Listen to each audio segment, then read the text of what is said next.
Hello. My name is Clint Fultz, and my pronouns are he and him. And I am the lead member of the Chalice Climate Action Team. I'm glad you could join with us this morning for a celebration of Earth Day. This day was originally conceived in 1970 as a day to honor the Earth, and it's no less important today than it was 55 years ago. Unfortunately, our environment and climate crises have only worsened, despite the valiant efforts of climate activists and environmentalists. My first wake-up call to the climate crisis was watching An Inconvenient Truth with Al Gore. I was a bit of an armchair environmentalist at the time. I recycled, ate some vegetarian meals, and rode my bike instead of driving as much as possible. But didn't really understand the depths of the situation until watching that documentary. It opened my eyes to how bad the climate crisis really was. So I made sure we changed our light bulbs to compact fluorescents at the time and signed petitions when I came across them. But ultimately, I remained asleep at the wheel. Because surely someone in power was going to fix the problem, right? My next major wake-up call was the simultaneous Hill and Woolsey fires in 2018. I had to help evacuate my elderly clients that I had as a caregiver, and numerous friends of mine were forced to flee their homes with their young children in tow. It felt apocalyptic. Could the climate change I had heard about in An Inconvenient Truth be to blame for these horrific fires? As I was soon to find out, climate change was making wildfires happen more often and creating more fuel for the fires to burn. I discovered that Ventura County's average temperature has already increased 4.7 degrees since 1895, making ours the fastest warming county in the continental United States. The average is projected to climb 3 to 5 degrees more in inland areas, including Thousand Oaks, over the next 20 years. So I read everything I could find about the climate crisis, and was this all true? And if it was, what could be done? I soon discovered Greta Thunberg and listened to her speeches. She said, "My name is Greta Thunberg. I'm 16 years old. I come from Sweden, and I want you to panic. I want you to act as if your house was on fire." For some people in Southern California, this was literally true. Greta also told us to listen to the scientists. So I read article after article about the climate crisis from scientists and climate activists. I read books with such titles as The End of Ice, On Fire, and The Uninhabitable Earth. I checked with scientists. Was this data for real? It was. And the oil companies have known this all along.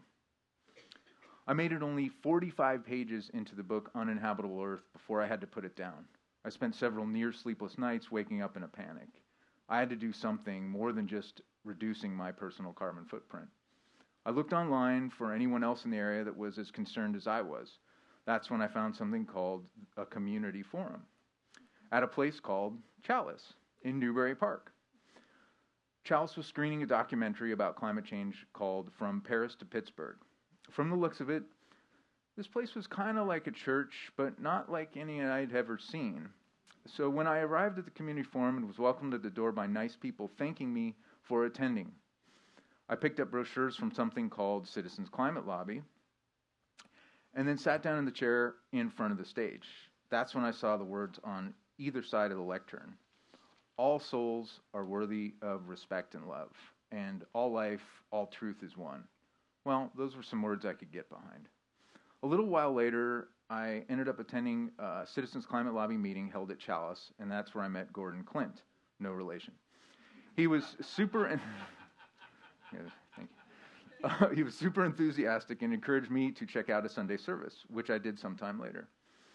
After I had attended several Citizens Climate Lobby meetings, Gordon invited me to the newly formed Chalice Climate Action Team. When I arrived at the meeting that was upstairs, he sat me at the head of the table and told me that I was leading the meeting.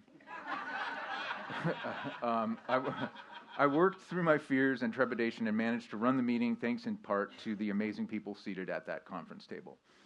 A few meetings later, Gordon said, "Well, since you're here at Chalice so often, you should probably join the fellowship." And that seemed like a good idea, so I took the starting point class, and now here we are.